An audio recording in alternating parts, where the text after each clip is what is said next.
সত্যি আমাদের নিরাপদে যাত্রী পরিবহন রেলে সেটা নিশ্চিত করার দায়িত্ব রেল মন্ত্রকের।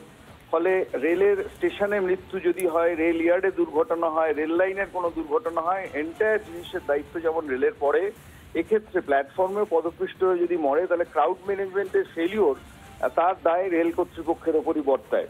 এবং এটা বোঝার জন্য কোনো রকেট সায়েন্স লাগে না ময়ূক। আমি আপনাকে বলতে পারি যে যেমন একটা 10x10 100 স্কোয়ার ফিটের ঘরে যেরকম আপনি চাইলেই 50 জন লোককে ঢোকাতে পারেন না, ঠিক একইভাবে যে কোনো প্ল্যাটফর্ম তার দৈর্ঘ্য প্রস্থ যা আছে তাতে আনলিমিটেড লোক কখনো থাকতে পারে না।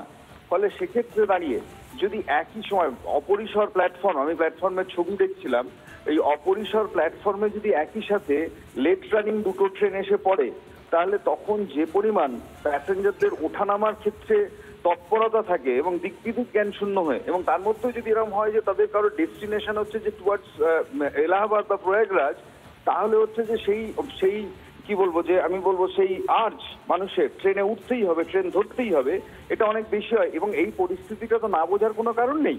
ফলে এটা বুঝেও যখন প্ল্যাটফর্মে দুটো ট্রেন সাইমালটেনিয়াসলি যদি দুটো অপোজিং প্ল্যাটফর্মে থাকে তাহলে হচ্ছে যে তাদের ঢোকানোটাই ভুল হয়েছিল। এবং এই ভিড় যেটা প্ল্যাটফর্মে দাঁড়িয়েছিল যে ভিড়টা, সেটা তো ভিজিবল ভিড় ছিল, দৃশ্যমান ভিড় ছিল, এটা তো হঠাৎ করে হয়নি। তাহলে সেই দৃশ্যমান ভিড়ের মধ্যে যদি দুটো ট্রেনকে অ্যালাউ করা হয় একসাথে আসা একটা ন্যারো প্ল্যাটফর্মে, সেটাই প্রথম তাদের ভুল হয়েছে। একটা ট্রেন বেরোনোর পর আর একটা ট্রেনকে অ্যালাউ করা উচিত ছিল। কারণ প্ল্যাটফর্মের ধারণ ক্ষমতার বাইরে গিয়ে যদি প্যাসেঞ্জার্স মুভমেন্ট হয় তাহলে এই ধরনের স্ট্যাম্পেড অনিবার্য।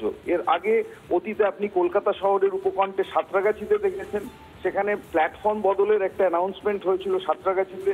ফলে একটা ন্যারো ওভারব্রিজ দিয়ে একদিক থেকে এক প্ল্যাটফর্ম থেকে আরেক প্ল্যাটফর্মে যেতে গিয়ে সেখানেও পায়ের চাপে পৃষ্ঠ হয়ে মারা গেছিল মানুষ। একই ঘটনা ঘটেছে মুম্বাইতে। ফলে উপর্যুপরি আপনি যদি রেলে দেখতে পারেন যে এই অব্যবস্থার ঘটনা, বিশেষত রেলের স্ট্যাম্পেড, তাহলে তার থেকে প্রমাণিত হয় যে রেল কর্তৃপক্ষ রেল চালানোর ক্ষেত্রে কতটা তৎপর আমি জানি না, কিন্তু রেল স্টেশন ম্যানেজমেন্ট বলতে যা বোঝায় রেল স্টেশনের ক্রাউড ম্যানেজমেন্টে অ্যাবসলিউটলি ফেল করেন। এবং এই নিয়ে তাদের কোনো পরিকল্পনাও নেই। আপনি যদি কার্যত হাওড়া স্টেশনেও যান কোনোদিন বিকেলে পিক আওয়ারে, যে তখন লোকাল ট্রেন উল্টো দিক থেকে আসছে টুয়ার্ডস হাওড়া এবং হাওড়া ছেড়ে বেরোচ্ছে, এরকম কনফ্লিক্টিং মুভমেন্ট অফ প্যাসেঞ্জার্স এবং ক্রাউড যদি দেখেন তাহলে আপনি বুঝতে পারবেন যে এই ধরনের দুর্ঘটনা যে কেন রোজ ঘটে না, সেটাই হচ্ছে অবাক হওয়ার।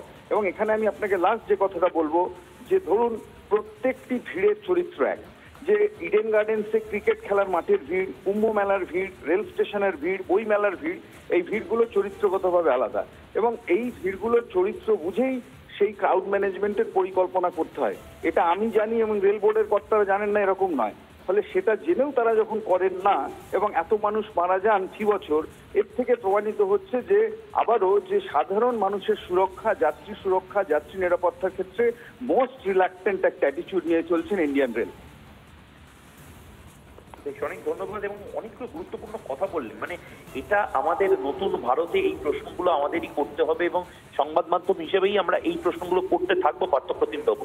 অপদার্থতা যারই হোক, আমরা ট্যাক্সের টাকা দিয়ে আমরা ভারতের রেলকে এভাবে নষ্ট হতে দেব না।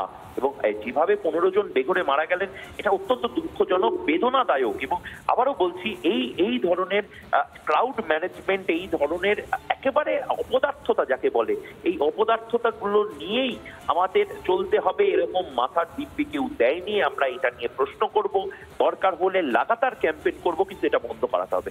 এই ধরনের জিনিসের জন্য লাগাতার আমরা এই ধরনের স্ট্যাম্পেডের মতন ঘটনা বা পদপিষ্ট হওয়ার মতন ঘটনা দেখতে পারবো না।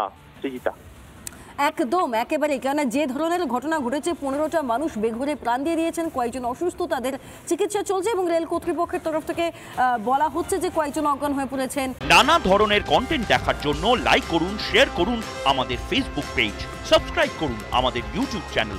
পাশাপাশি অন্যান্য ব্রেকিং নিউজের জন্য অবশ্যই চোখ রাখুন রিপাবলিক বাংলায়।